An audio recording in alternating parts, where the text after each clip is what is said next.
wrote some remarks that the Atlantic later published under the title Laws and Manners.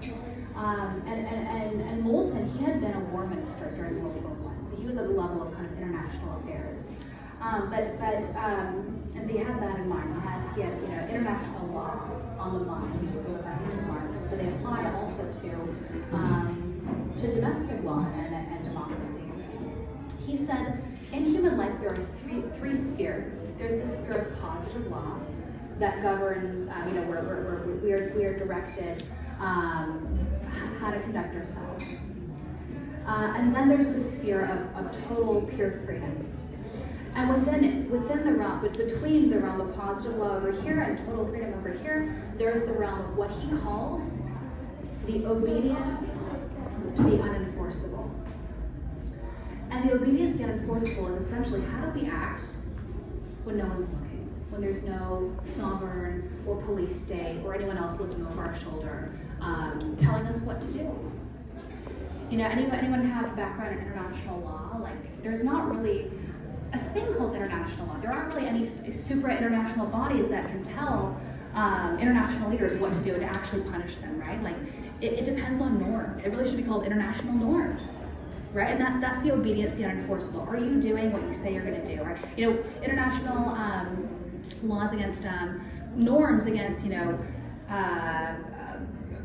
how you treat prisoners of war, and how you treat one's own citizens, and how you conduct yourselves in warfare. Again, behind closed doors, when no one's watching, and when there's no accountability. Sure, there are sanctions, but there's not much else we can do, So that's at the macro level, but it's also at the micro level. How do we treat the clerk at the grocery store or Uber driver? There are no laws about how to interact with your fellow citizens in the everyday.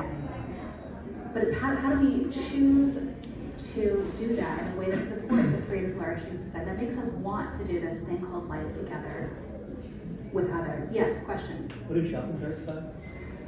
Yes, civilization depends on Larry David, and also returning your shopping cart to the corral. There are no laws against it. I have a whole article right we can publish about this.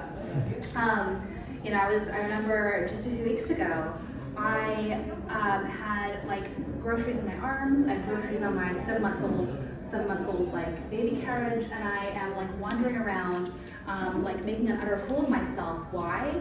Because I was at Aldi. Do you guys have Aldi here? And I didn't have a quarter. Aldi makes you have a quarter, insert a quarter, in order to have a shopping cart. I didn't have a quarter, and I didn't want to ask anyone for help. I probably should have, but I'm like, oh, I just need 2 things. I don't need a shopping cart. Of course, 2 things snowballs into 1,100 things.